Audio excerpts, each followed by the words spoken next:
Welcome to the Workplace Podcast. We've got an incredible guest today, and I'm really excited for the insights and ideas they'll be sharing. There are so many practical learnings from the conversation that will make a difference to you, your team, or organization.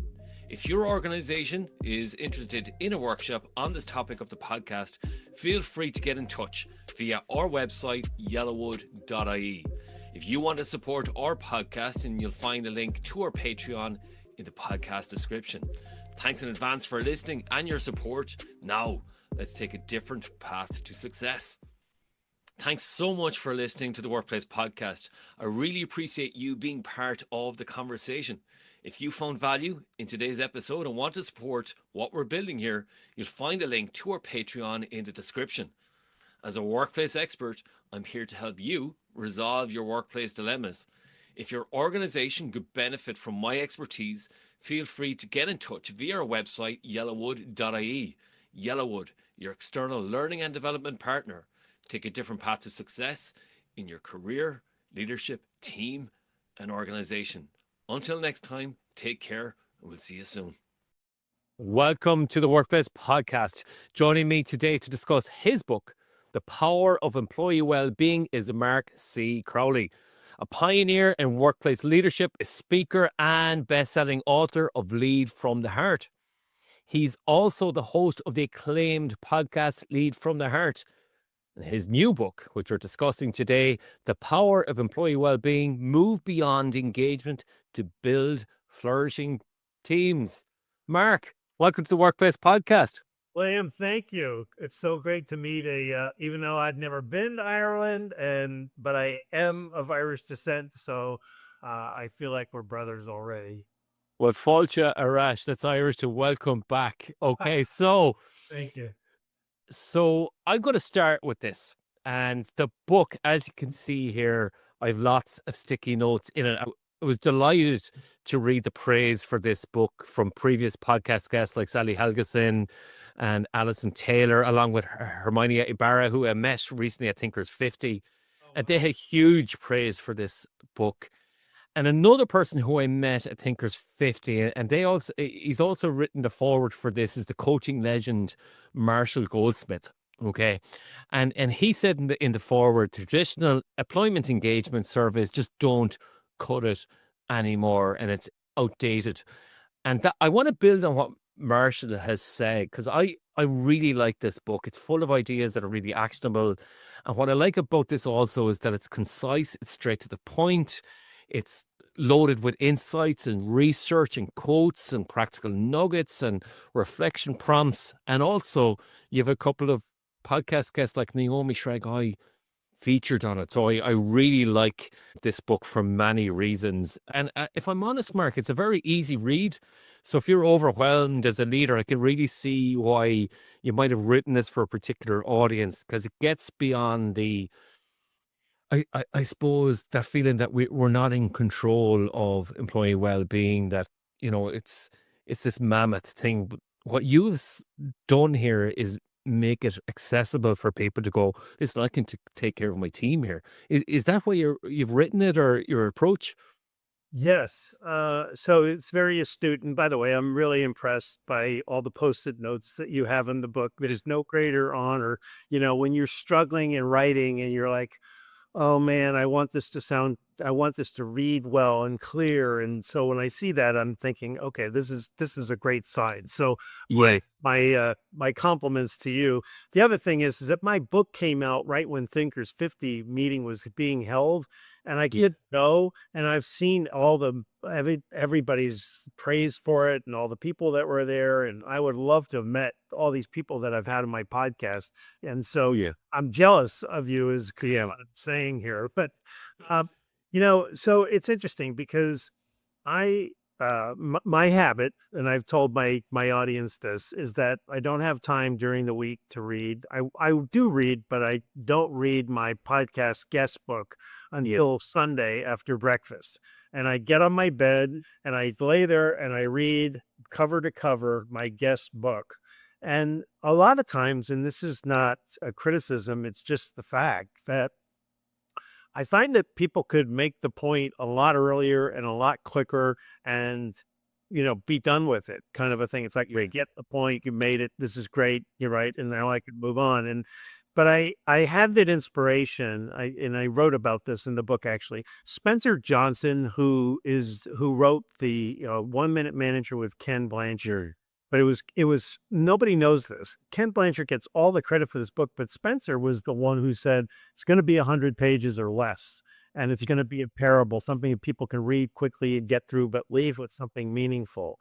And he told me, I said to him, I said, I was already doing the podcast. He's deceased now, but I said, every book that I read is like 300 pages long. And your books too. He wrote Who Moved My Cheese, which sold 40 million copies. And I'm like, both of these books are 100 pages long. Why are you the outlier and why are you so successful? And it was the point that you made, William, which is that people are too busy. They don't have time for 300 pages. And most people aren't willing to give up a Sunday every week to read a book. But so I love that you feel it's concise because I wrote it and rewrote it, wrote it and rewrote it, wrote it and rewrote it until I could get it where people could sit down in an hour or two and read the book cover to cover and leave knowing I can go do something differently with this. So I'm going to move on to this because when I first started getting into leadership and organizational health, and when we're talking about employee engagement, then it just seems that nothing has really changed since 2013. And we know by research then that it directly impacts the well-being of the company, aka organizational performance.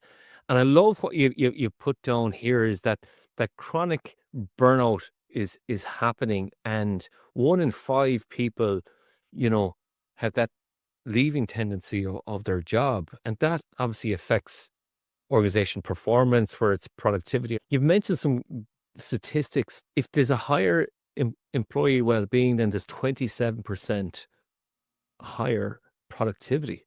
But what I'm struggling with this, Mark, and a lot of people might be struggling with is there's that sense of belonging that's now been, I suppose, overlooked. When we talk about DEI being scaled back, why, if I'm a manager or, a senior leader, why should I care about belonging and employee well-being? And surely this is like this soft HR stuff that we shouldn't really care about. Well, let's start with the first part of your question, which is engagement. So I wrote a book, this, called Lead from the Heart. And I was urged to not use that title because people would assume that, and did, that I was a soft manager and, this is weak leadership, or he's a spiritualist or religious nut, all these different fantasies that people had. And the reason that I called it that was because I discovered science.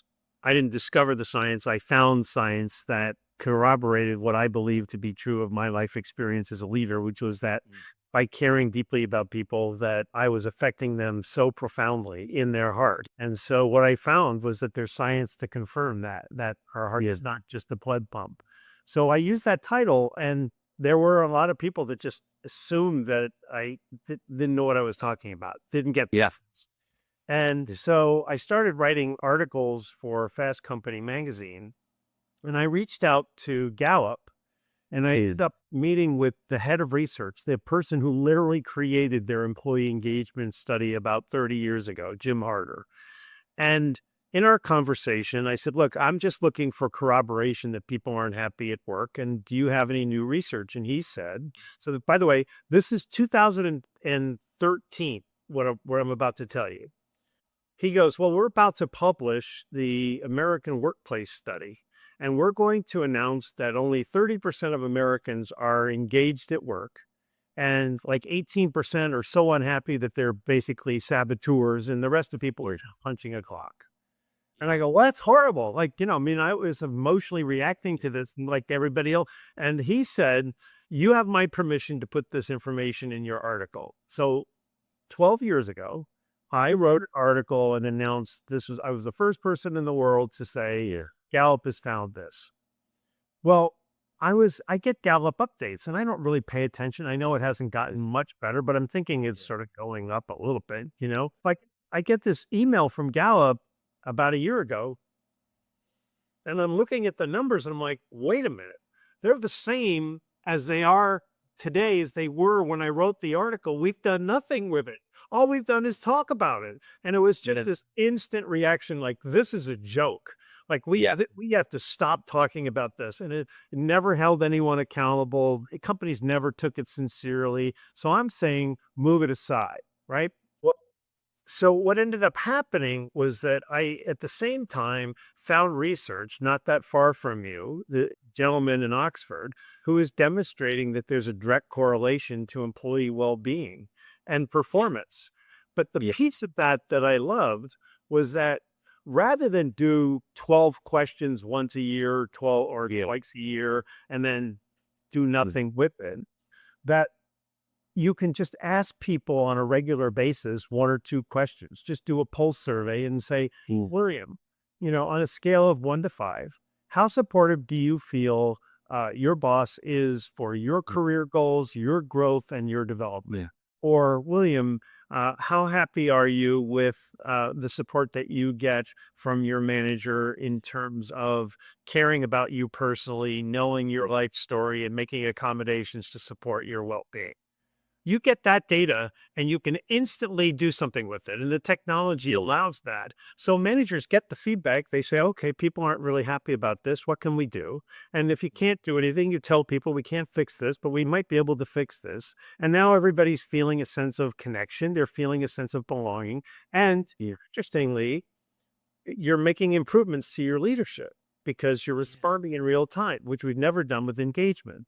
So I dug deeper, actually went out to Oxford and met with the gentleman that's doing this research. And the big conclusion that came as a big surprise to me, and I think it came to surprise to you, is that belonging is the greatest driver of well-being there is. And so if you look at that, what I think, and it's interesting, I wonder if that would have been true 15, 20 years ago before technology. But, we're having less interaction. We're having less micro connections. We don't talk to the Starbucks guy. We just Yeah. order it online. We're doing this kind of communication instead of being in person much more Yeah. often. And so the connection here is that leaders need to be building cohesive teams and making people feel like they're a part of something, that they belong, like they can be who they are. Yeah. Some of this is psychological and emotional safety, Amy Edmondson's work. And I use emotional because the common denominator of the well-being research is that it's not about how people think about work, it's about how people feel. And that's what I've always been saying in Lead from the Heart. I'm saying people don't, we're not rational. We're influenced by our feelings. Our feelings and emotions drive our behavior. We think afterwards. It's like, Yeah. my manager's not treating me well. I'm feeling not treated well. And then I make a decision. Well, I'm not going to work hard for that guy. It's not the other way around. And that's what I like about this book. It looks at different viewpoints then. So you talk about that leadership piece, and that's the important piece of, are we developing leaders then to have that self-awareness, for example? And that's where, I like where you quoted Naomi Shregai on that, because she's a brilliant book. The man who mistook his job for his life. And within that, then it's that aspect of, we continually have to work on that self-awareness as a leader. And as in the book you point out, this is not just like a one and done type of, let's go on a leadership program, then it's done. It's that constant self-awareness and that self-learning and that curiosity about myself and for others, like, why is this happening? And I genuinely think this is why it's so good, this book, is because it makes you reflect. And this is the evidence there. It is shown that we have to develop not just leaders but teams, but we're not setting the time aside to do that. Because, part of it is time. But, when I was growing up, my father was a senior guy, very senior guy at General Electric. He had Yeah. international responsibilities. And, he was just in New York City. So, I don't know what time, 6 o'clock, get on a train and come home and have a dinner at 7 and watch TV and read. And, he wasn't Yeah. really doing a whole lot of work. He wasn't taking calls or texting anybody. And, work ended. Work ended on Saturday and Sunday. It's not like he Yep. didn't do some work, but when we say we're just so busy, part of it is that we've just allowed this blurring of when the workday starts and ends. Yeah. This one of the reasons why burnout is so great is that people Yeah. never feel like I just stop working right now, because you get a text from your boss and it's like 7:30 Yeah. at night. I don't want to respond. I want to put my kid to bed. But if I don't do it, then my boss is going to think I'm not committed. And then Yeah. the first one laid off. This is how it all works. And so I think what we're in for right now is a major reversal, where people are just getting to the point where they just can't take this any longer. And we're going to be forcing organizations to take this much more seriously. Can I just build on that? Because I had an not we didn't record this, unfortunately, myself and Callie Yost Williams, right? And she's an expert in flexible working and remote working for the last 30 years. And we were talking about it's about that intentionality to actually do that job crafting, that design to say, listen, if we are going to build that flexible working, well, we have boundaries around that. It's that the clarity piece. And and I think that's the thing is that we don't have enough intentionality or clarity about how are we going to work.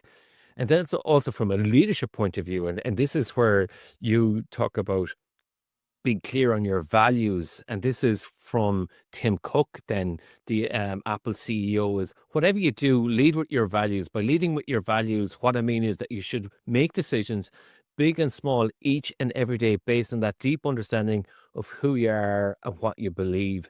And I think that's the thing then is that people need that little bit of clarity or leading from your values. I think it's the name of the chapter is Drop a Pin or something like that. There's something about like, how are we going to work here? And then if there's so much churn going on that nothing actually sticks in an organization, and then you don't have time to actually say, listen, am I doing the right thing by ignoring that text at 7:30? And then you're kind of going, well, I'm trying to get the balance right of, put my kids to bed. Like I've had this now before, the same challenges. And there's that tug of, you go back to psychological safety that we don't have enough defined roles or defined ways of working, or I can really trust my leader that, you know, if they're being impatient there with asking for information at 7:30, is there going to be a consequence to that? Well, I think, you use the word intentionality, and I think that's the big issue there, right? I don't know that a lot of leaders even understand this. They're just running, running, running, running, running, and they don't Yeah. stop and sort of figure out, I need to convey to people who I am, what I stand for, what my expectations are, and be very clear on that, so that Yeah. people understand how to please you. I had a boss once that he did this. He with all this new employees. He had a very big organization, and they were all located generally in the same company area. But he would bring them together once a quarter, and he would spend like 3 hours just telling everybody about himself and how he got where he got to and what matters to him. And one of the things he said, I'm going to tell you some things that will be obvious, and I'm going to tell you some things you're going to think are ridiculous, but this is all my expectations. And one of them was, I like a tidy desk. I don't want to walk around and see, mounds of paper on desks. Yeah. And I remember, I'm 24, 5 years old, and I remember listening to this, and you could look at that and you could say, well, that's ridiculous. But it was also, I understood in the moment how clear it was. It's like, that matters to you. So, okay, I'm working for you. I'm going to support you in that way. Right.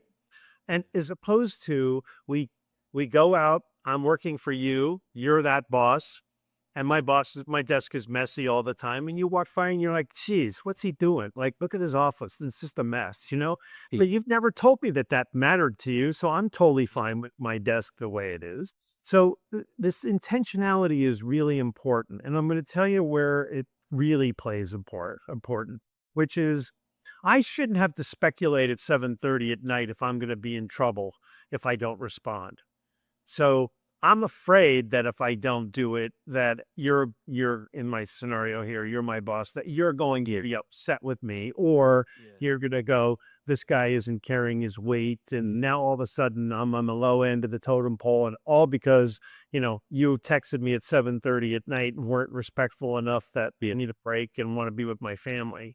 So the what I'm prescribing is that managers create clarity around when the workday starts and when it ends. Let's just say, for example, and we could argue on when the start and end should be, but let's just say 7 to 7. So if I said to you, William, um, I may send messages out. I work late. Yeah. I'm a hard worker. I may send a message out at 8 o'clock, 9 o'clock, whatever. I'm not expecting you or anybody else on the team to respond to that until until the next morning.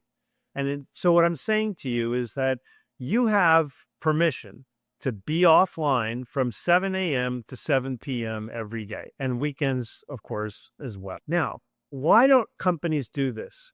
The reason they don't do it, in my humble opinion, is that they're being selfish, because there's a William Corless out there who likes to work at 9 o'clock, 10 o'clock, and I don't want to tell him to stop doing that. If I go out and say, hey, everybody, you don't have to work from 7 to 7, William Corless is going to go, oh, well, I guess I'm going to stop working now.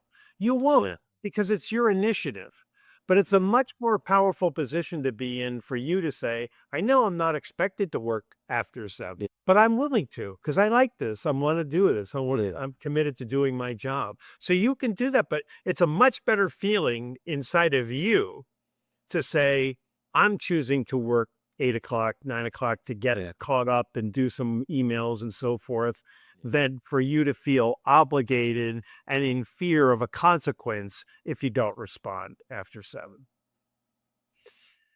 So let's go back to something that we talked about here before, and the role of emotions, right? So emotions like shape the way that we think and interact with people, and a bit like that piece there we were just talking about, that email at 7:30. There's an emotion linked to that. And what I like in the book, then you were talking about, the advice you give to people about not personalizing things, where people can be curt or whatever. Can you just maybe talk us through that to say, listen, if I am feeling emotional at work, like, what's the best way to deal with that? Or if I'm personalizing stuff? Well, I think that the first thing that I want to point out is it's not common knowledge what you just said. Yeah. And so Descartes said 300 years ago, I think, therefore I am. And we've always believed that. And Yeah. in leadership, in companies all around the world, when we hire people, we don't hire them for anything more than being smart. We want evidence that they are smart up here. And we even go so far as to say, leave your troubles at the door. We don't care about your feelings. Give me empirical evidence. I want the data before you make a decision. I don't care about your intuition. And all of that defies human nature. So what we're saying is, when we say to people, leave your feelings aside, how can we do that when our feelings are actually influencing our choices? And people will say, oh, well, Mark, I'm the exception. You don't know me, Yeah. but I got an Excel spreadsheet for everything, and I'm an analytical guy. And Yeah. so, other people maybe. Well, the truth is that all of this is going on under the hood. We don't know it's happening. It's all happening. We're not conscious of it. In other words, it's a Yeah. human thing. So we should be spending much more time paying attention to how people feel than how they think. But that's the reversal of how we've hired people for leadership roles. So I'm saying, if we're hiring people that are purely rational, a purely rational decision is, we're not making our quarterly numbers, so let's lay off a ton of people. That's a rational decision. The heart and our feelings and emotions will say, well, what happens when we do that? Well, the rest of the organization immediately loses trust in management, because now they're worried they're going to lose their job. They're not going to be able to keep their kids in school. They're going to lose their car. Like, it's all this fantasy.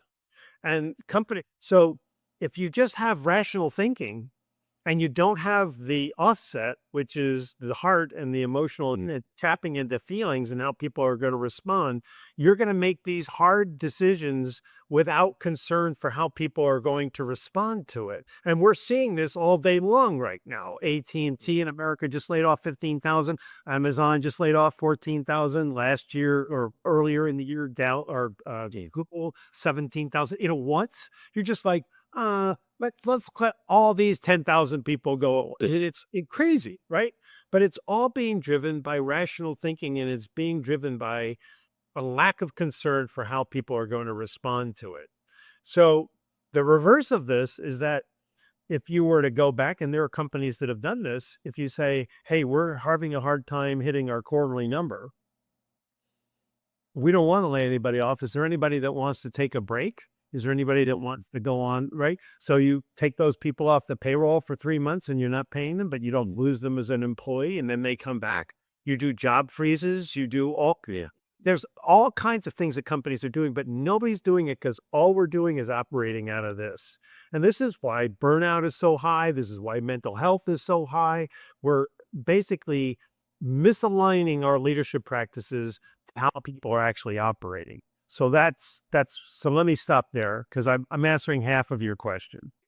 And what you've done in the book here is you've gone through it from a leadership and management perspective to say, listen, there's a lot more in your control than you think there is, right? You can be clear on your values. You can understand yourself a lot more and be open to learning. There's also about creating connections with people of that sense of belonging and that relationship piece. And when people are part of a high performance team, then is it that they're 5 times more if you have those intentionally, if you help employees intentionally build those relationships, this is where I'm coming from. They're 5 times more likely to be in a high performance teams and 12 times more likely to feel connected to their colleagues, so they won't leave.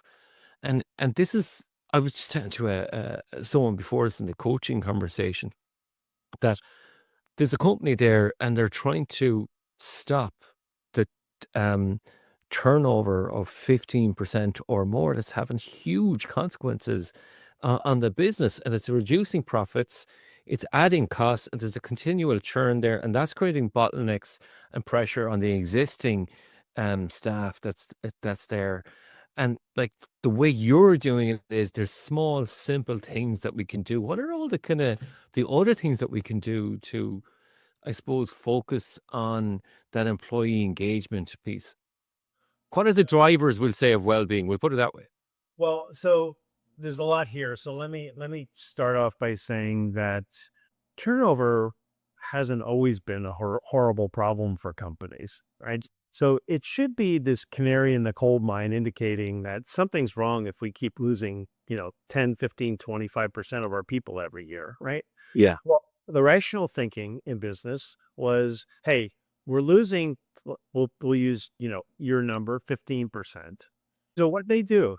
Did they go inside and say, what are we doing that's creating circumstances that people don't want to stay? No, Yeah. they said, let's just beef up recruiting and training and just keep going. So we're saying, hey, good luck to you. Goodbye. We don't care. We're just going to find somebody else. So that message then goes to everybody else in the company. They're working with somebody who's super talented, super productive, and that person leaves. I'm sitting there and I'm like, why is that person going? And why should I stay if they're going? It's like all of a sudden you're creating this understanding that it doesn't really matter who you are because if you leave, somebody's just going to come in and replace you. And so it's astonishing to me, to be honest with you, that companies have taken this long to say turnover is a problem. That's ridiculous to me. But now that they are, they're going to have to take a deep, hard look at themselves. They cannot do superficial fixes. And by the way, this is what we've done with well-being. We did wellness solutions. So we see burnout going high. We see mental health costs going skyrocketing in companies. HR is and says, hey, we're paying a lot more money out in healthcare benefits and, healthcare costs because of mental health. And we go, let's give them a meditation app.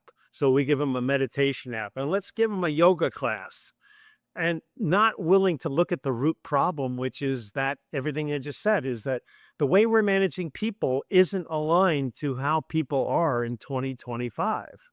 And so you're just going to see them, we really love you. We really want you to stay. We really want you to belong here, but if you're not doing anything to support that, all of that is just a platitude.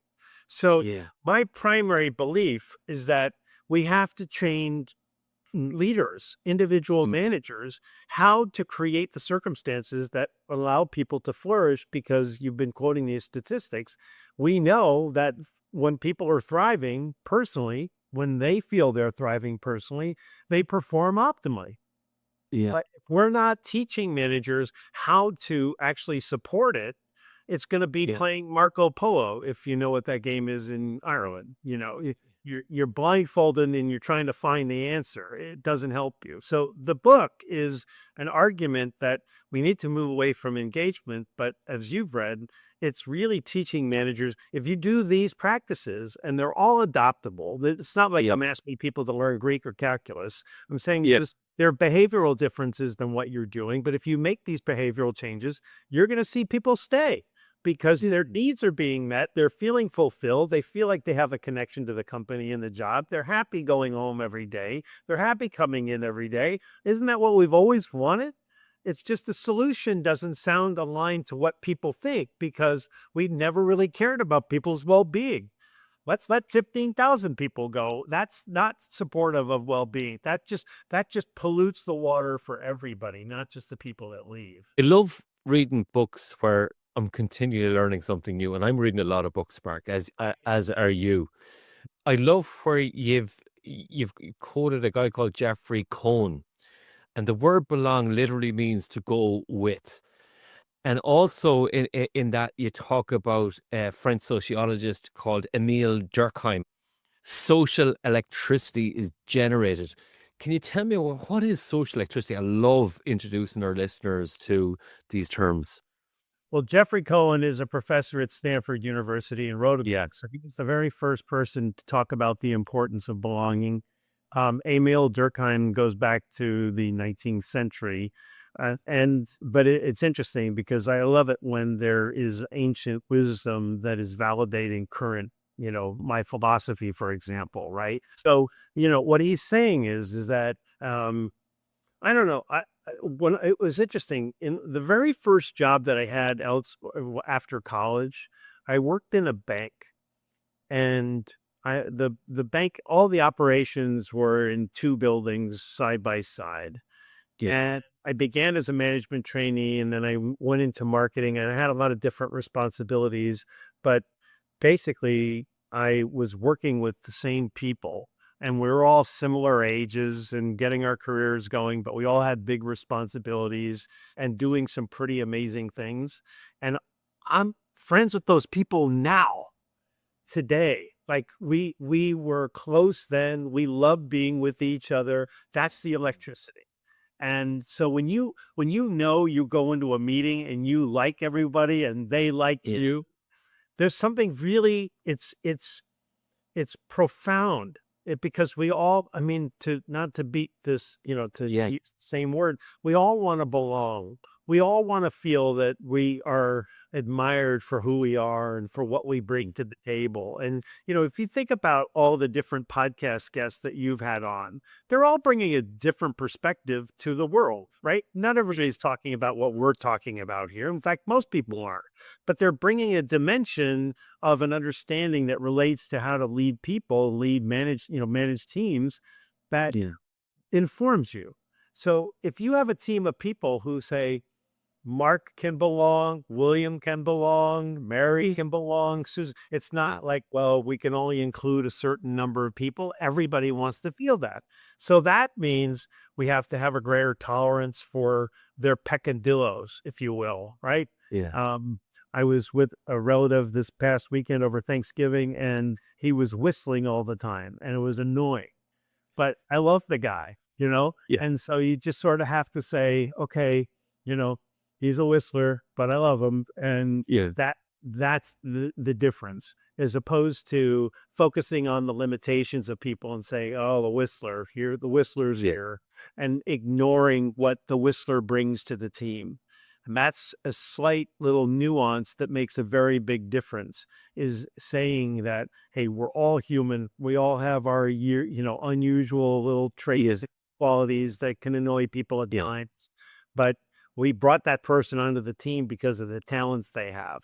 And then extend that to, like being tolerant of race and being tolerant of sexuality and religion and politics, unfortunately, and where you went to college, Yeah. I mean, whether you're blue or red, or whether you're a southerner or an easterner, it's all of that, it's just saying, accept people for who they are. If you brought them onto your team, you saw something in them. And when people feel that, that's the electricity that Durkheim was talking about 150 years ago. I'm going to build on this because I had Karen Bridboard on the Workplace podcast before, right? And she was trained by the Gottmans, Daniel and Julie Gottman. And just on that, then you talk about like the 5-to-1. You need 5 positive interactions to that one interaction. This is obviously from the Gottmans. And what I've never, because I've read lots about the Gottmans, but I never read this, that you talk about there's certain behaviors or characteristics that you have for those strong and fulfilling relationships. This is like that genuine interest, open communication and regular communication, staying connected, listening attentively, praising, expressing appreciation, working collaboratively, the kindness to reinforce what matters to people. And that's something that if you grow up in an environment that you might not have learned, and that's a leadership piece there, but it's also leading from the heart. It's also that basics you need to have that I don't think people tend to go, oh, I don't like that. And then I just focus on that. It's like you're giving people in this book and through the Gottmans that way to actually, well, this is how we show up to people. And that's what I really like about that chapter specifically is that level of detail to go, okay, this is actually you can do. This is what you can do more of. And not only are they going to show up more for their team, but also their relationship at home. But I should think it's a lovely, yeah, Completely.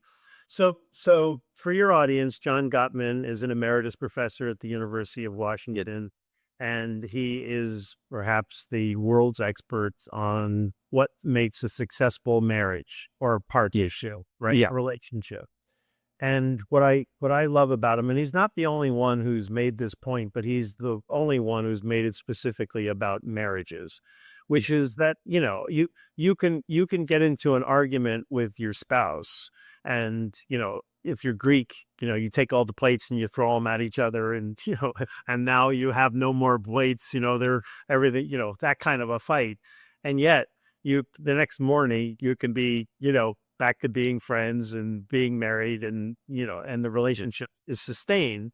But the way that it's sustained is by a disproportionate amount or experience of positive emotions over negative emotions, which, by the way, goes back to feelings, right? It's like yeah, so if you're feeling like your spouse never compliments you, you feel like your spouse, never checks in with you, asks about your day, they're not curious, they're not thoughtful to you. These are all negative, negative, negative, negative. And ultimately, if the teeter-totter goes this way, where all you're doing is experiencing negative emotions with someone, no matter whether it's a spouse or a coworker or a boss, you're going to say, this isn't working for me, and at some point you're going to end that relationship. Conversely, the plate people, they can keep their relationship together if they have that, where, hey, I'm sorry about last night's fight, let's go bite and plates, let's go out to dinner and, laugh about this. yeah. All of a sudden, positive emotion, positive emotion, positive emotion. So Gottman came up with a ratio, and different people have said it's 4-to-1 or 5-to-1. Basically, the premise is the more positive to negative, the better off you're going to be. So what I want people to take from that is that there's no difference in how you're managing people. If you can give people, I called it in Leaf from the Heart, I called it emotional currency. We shouldn't be thinking so much about how we can give them another 4% raise, which you should if you can. But what we should be doing is thinking about, how do I create the experiences that influence the positive experiences? In other words, Yeah. how do I give people emotional positivity. Not to go, "Hey, William, how you doing?" It's not that. It's, Yeah. "Hey, William, I want to spend 5 minutes with you, 10 minutes with you. I just want to see how you're doing. What's going on in your life?" That Yeah. is like, well, you do? You want to make time for me? Like all of a sudden you're feeling I'm unvalued, I matter. That Yeah. bing, bing, bing, positive emotions. So Yeah. if we could do that for people, that influences well-being in a tremendous way. And it just becomes sort of a way of operating. It's like looking at your team and thinking, am I doing enough to create positivity? So Yeah. I'll give you like a really concrete example of this. I was Yeah. managing a large group of retail bank branches. And you know what I'm talking about, where you go in and get a loan or a checking Yeah. account, Yeah. right? See, and so every Friday they would we had certain goals, and so every Friday my managers would send me, this is, this is many years ago before, we really had easier technology, but they sent us data, and my assistant would tabulate the data, and then we would Yeah. send out the results so everybody could see how we were doing. And it Yeah. was really more of a pipeline report of what we could expect. And so what are we building for the future kind of a thing. And this is sales and lending and so forth. And but not everybody was doing great. Not everybody was doing great, but Yeah. most of them were. So I had an option of, I would write on them and I would talk about the different branches, right? The Galway branch, the Dublin branch, and Yeah. so, Yeah. right? Um, and I would say, way to go, Dublin. You guys are 200% a goal. Fantastic. So everybody in the branch could see it, but everybody on my team could see it. But what I intended to do with this every Friday was to focus on the positives. So let's say out of 50 branches, 10 of them weren't hitting goal. I could go, well, way to go, Scotland. You guys are really nowhere near everybody else here, and I don't understand it. And you really need to turn this around. Like that's what a lot of managers do. They focus on what's not working. And what I found was that the more that I praised the team, the more that I made people feel great about what they were doing. And Yeah. it's not that I'm ignoring the people that aren't doing well. I can have separate conversations with that. But as Yeah. a broad group, I'm giving them love, love, love, love. Yeah. And you know what? The people that were on the bottom wanted that love so much, they wanted to see their name mentioned, their branch Yeah. name mentioned, that they got together with their team and said, "Hey, we're not performing as well, and we need to do better." Yeah. So I ran the number one region in like 4,000 branches for 3 straight years before I got promoted. And Yeah. it's all because people were marinating in positivity. It's powerful. So there's some managers, and I like what you've done here in the book. You've talked about the cognitive bias there, and you talk about illusory superiority. It's that piece where people overestimate their ability, or they're better than average there. And when people get that feedback, is that that's not me. I'm the better than average leader.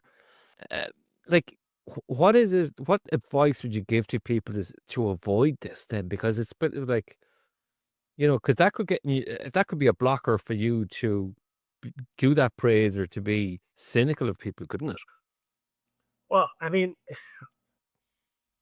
we can work for somebody for about a week and figure out what their limitations are. It's Yeah. all it takes. Everybody's watching, everybody's observing, and you go, "Oh, look, he doesn't know how to do this, or they don't Yeah. know this, or whatever their behavioral issues are," right? Yeah. So the point I want to make is that people already can see who we are. So there's no point in pretending that we're something different when everybody can see it and feel it, Yeah. right? So this is where humility comes into play, and a little self introspection. So, one of the things that they've shown is that you ask people, on a scale of, 0 to 100 relative to the rest of the world, how good are your driving skills? And everybody puts themselves I'm in the 90%, is so that can't happen. But the same thing is true when you ask people, within your organization, low performer to high performer, where do you think you sit? most people are going to put themselves in the 85% range, like on the star. And Yeah. so from a leadership standpoint, that's a huge limitation. It's not to say that you might not be the star.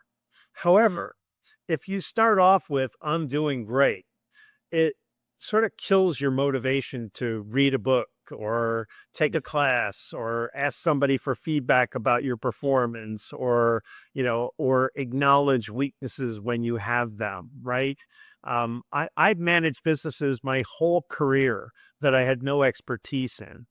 So in other words, I'm making this up, but the engineering department needed a leader, and they said, "You're a good leader, so go over there." And I'm like, I don't know the math. I don't know. I'm not a visual guy. I can't draw. I don't know any of this, but they think I can manage people. And so for me to go in there and start talking in engineering talk, people are just going to laugh. They're just going to laugh. So if I go in there and say, I'm here because I'm a good leader and I'm going to support you so that you can do the best work of your life, nobody's going to go, that guy doesn't know what the hell he's talking about. Yeah. They're going to go, that's what I want. That's good. But if I come in and go, I don't know that much about engineering, but I'm going to learn and I'm going to take some classes, they're going to go, you're never going to get caught up to what we know. Like, we've been doing this our whole lives. So don't pretend that you're going to be some kind of an expert here and tell us what to do. So it's really just being honest with ourselves and sort of being more critical. Have you had a speeding ticket? Have you had an accident? Have you had a near accident? Has anybody ever said you drive too fast? Like, are you going to listen to that when you make the assessment that you're in the top 90% of drivers around the world? It's like, it's a little bit unrealistic. So it's not to say that, this we want managers to be confident, but we don't want them to be arrogant, and they're on the same plane, right? So we need confident managers. If you're not confident, you're not going to be effective. But if you're arrogant, you're going to lose your job. So the big picture here is finding out from people on a routine basis, where am I? How am I doing? Right? So you can, on your own, manage the teeter-totter. So if you have a meeting and people get pissed off at you, you might want to go out and say, am I doing something that's making people angry? And they go, yes, you are. Voop, make the transition. But if I'm already thinking I'm in the 90%, and now I'm leaning this way with clear arrogance and, bad behavior, I'm not going to ask the question. I'm in the 90%. What do I need to be asking people about? And this is, one of the questions, it's really interesting because one of the questions that I've asked like 80% of my podcast guests is, what's the single greatest derailer of a leadership career? And it's either hubris for those who are intelligent and informed, or arrogance, which is the same thing. Yeah. And so if you're not introspective, if you're not asking people for feedback, one of the things that I've done in my entire career is to ask people. So I'll say to you, William, do me a favor. You've worked for me for 5 years now. Could you tell me 2 things that I do really well as a leader? And they're going to go, oh my God, Mark, you walk on water. You're the greatest leader ever, right? Everybody knows it. You do this, you do this, you do this. You're the greatest. And then you say, oh, well, thank you. This is wonderful. It warms my heart to hear all that. Can you just tell me one thing that you think that I could do better? One thing that might make me a more effective leader? Like, maybe point out something that's limiting my ability to be an effective leader. And they go, I don't know. You're a god, Mark. I said it. You're the greatest. I don't have anything for you. Yeah. Well, William, you said that you told me more than 2 things. I only asked for 2, but you gave me like 5. So all I'm asking for is just one thing that you could do better, that I could do better. Just anything. Like, they have got the answer. They just didn't want to give it to you. So I had to persist. It was painful to hear. Like, one guy says to me, I've done this like my whole career. I remember this guy saying, you spend so much more time with everyone else and not me. And I was just like, oh, geez, like, I didn't expect that. He goes, how about coming out and spend more time with me? But everybody else had other things, somebody said, you can be very sarcastic at times. Like, I don't want to be sarcastic, but by virtue of asking people for that feedback, I can, adjust myself and become a better leader. And the other thing that's so amazing is that when somebody says to you, you need to spend more time with me, and you go spend more time with them, they're like, he listened. He did it. Like he's doing, Yeah. and that makes people feel something tremendous. So it's a lot of this should be very basic, but it's not, because this isn't how we've ever really thought about leadership before.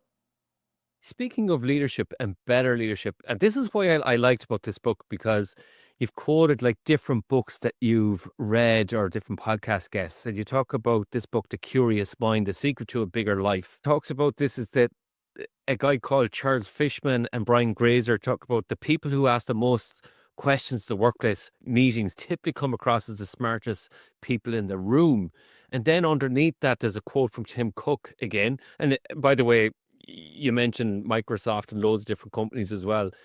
Tim Cook said, I've gone from believing that if you ask questions, it meant you're fundamentally not smart, to believe that the more you ask, the more curious you are, the smarter that you get.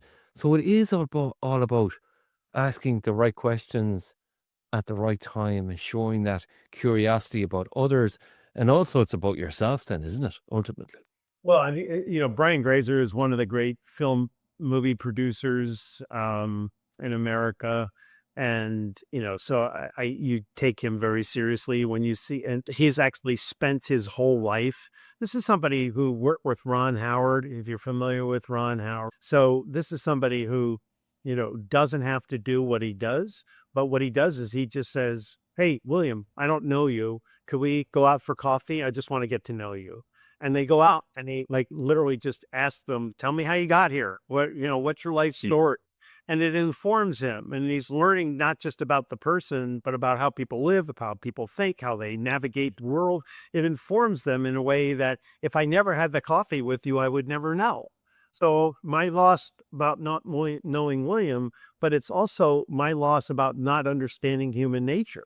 Like I'm going to go, oh, that's interesting what you just told me. And that, sort of influences how I think about leadership. And so weak leaders think that if I ask a question, that people are going to go, what, are you stupid? Like, you don't know that? And so they're saying, both Tim Cook and Brian Grazer, they're saying, no, it's the other way around.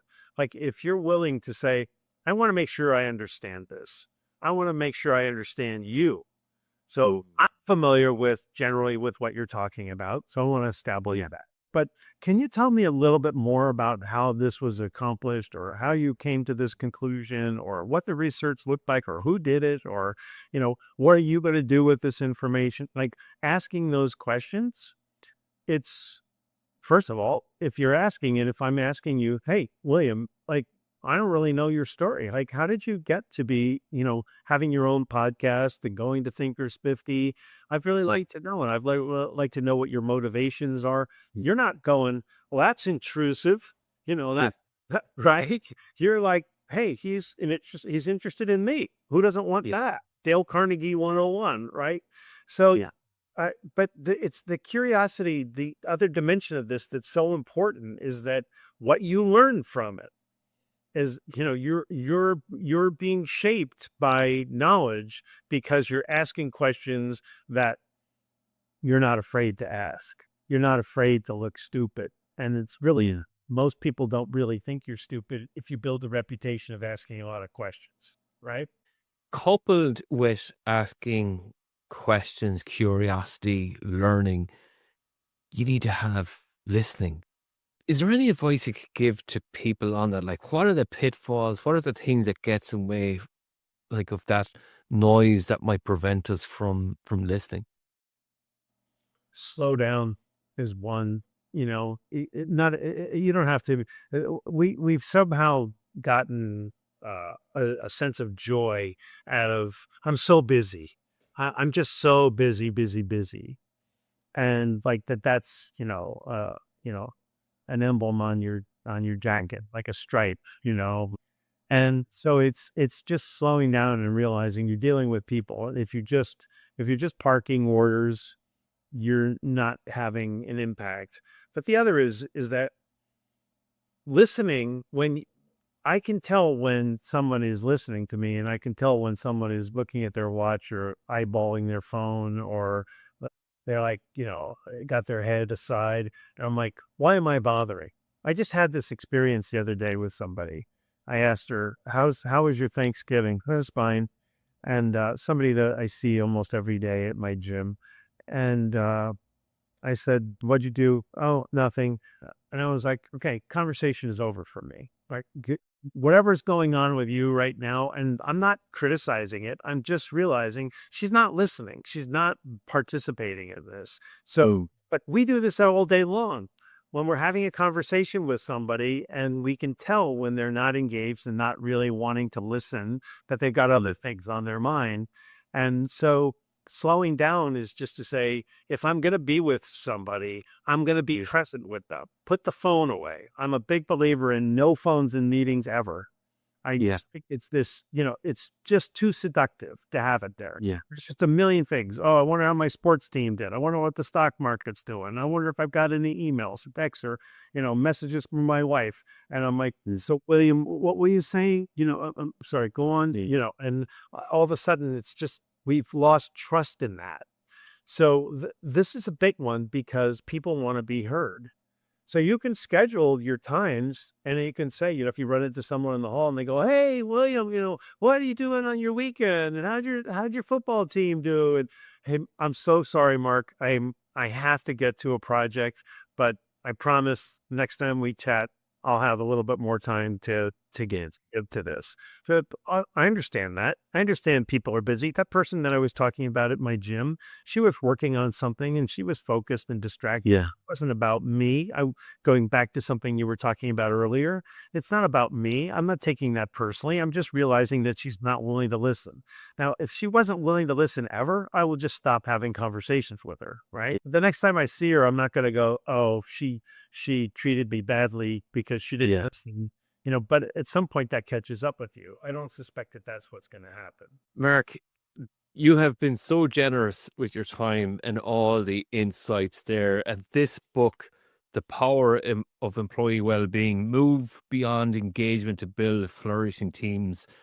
If people were to find more about you, your podcast, your book, and what you do, how might they do so? Every road leads to Mark C. Crowley. So I'm on LinkedIn. I'm Mark C. Crowley. So please connect with me there. MarkCCrowley.com is my podcast, is my website rather. You can find my podcast there, all my articles there. I'm Mark C. Crowley on Twitter. So if you forget Lead from the Heart or The Power of Employee Wellbeing, just remember MarkCCrowley.com. There's actually another Mark Crowley out there, so I had to put the C in there. So remember that, and all roads lead to me there. So, Mark, next time you're in Dublin, we're definitely going to have to meet. Thank you so much. I got to have a first time, and I'm hoping to do that this year. So I'll definitely reach out to you, William, if I get to Dublin, or when I get to Dublin. Brilliant. Looking forward to that. Mark, thank you so much for joining the Workplace Podcast. Lovely meeting you. Cheers. You too. Bye-bye. Thank you. Thanks so much for listening to the Workplace Podcast. I really appreciate you being part of the conversation. If you found value in today's episode and want to support what we're building here, you'll find a link to our Patreon in the description. As a workplace expert, I'm here to help you resolve your workplace dilemmas. If your organization could benefit from my expertise, feel free to get in touch via our website, yellowwood.ie. Yellowwood, your external learning and development partner.